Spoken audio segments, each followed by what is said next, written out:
It was spring break. My parents had planned a family trip to a small resort in the Bahamas. I'm a college student, and most of my buddies had already gone visiting for the holidays.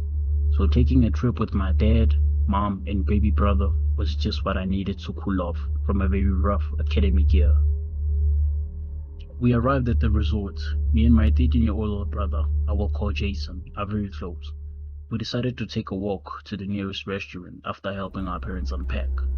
The walk wouldn't be as long as we thought it would be, as the nearest restaurant was a couple of blocks from our rooms. We ordered a couple of milkshakes before my brother spotted a very suspicious man across the street of the restaurant. "I think someone is checking him out," my brother said hilariously. We both laughed and brushed it off until 15 minutes later, we spotted the very same man now standing 5 feet from the restaurant door, staring right at me. He looked like he was in his middle 40s, around 6'2", wearing navy blue jeans and a long coat with dark glasses on. I felt the shivers at the back of my spine as I called on my little brother, who was now walking out of the restrooms and back to our desk. "I think we're being followed, Jason," I said. I didn't want to freak my brother out any further, so I thought it would be a very good idea to pretend like we didn't notice that he was stalking us. So we sat and ordered a meal in hopes that he would walk away.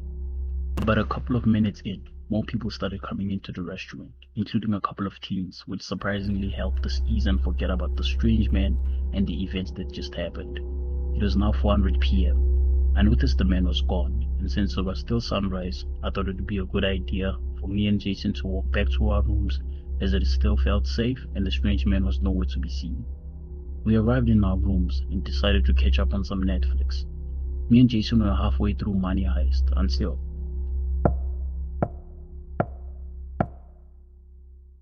in total silence, we just stared at one another before pausing the TV. "Anyone there? Mom? Dad?" Our dad was quite goofy, so it wouldn't have been a surprise if he was trying to pull one on us. My little brother decided to be brave, so he walked slowly towards our window, peeking out. My brother couldn't see anyone at sight. "Could it be?" my brother asked. I knew by the look on his face that he was talking about the man at the restaurant. It didn't take long until we resumed the series and I came up with the bright idea to order some pizza. The pizza arrived, we finished up, and at around 10:00 p.m. we called it a night. A couple of minutes into my sleep, I was woken up by some noises. It sounded like a doorknob being twisted, followed by a movement of heavy mountain boots. The lodge house we were allocated in contained 2 bedrooms, a living room and a small kitchen. It looks like one of those small versions of normal-sized houses. Anyone who's been to a lodge will know what I'm talking about. There was a small passage from our rooms that led us back to the living room and the kitchen. I opened my bedroom door and continued to hear the noises.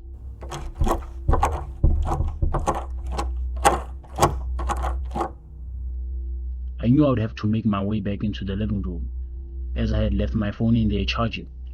As I sneaked through the passage, I heard voices of 2 strange men outside our door.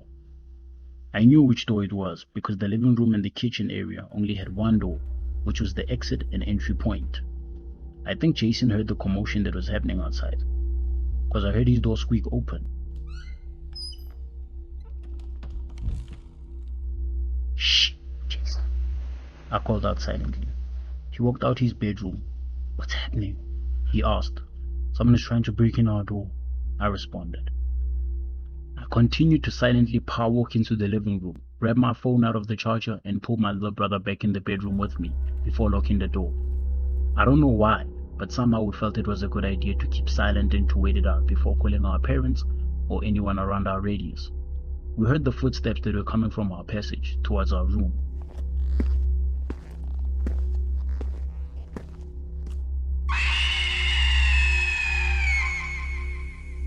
Me and my brother screamed our lungs out for help before hearing a couple of footsteps run back out of our house lodge and into the darkness.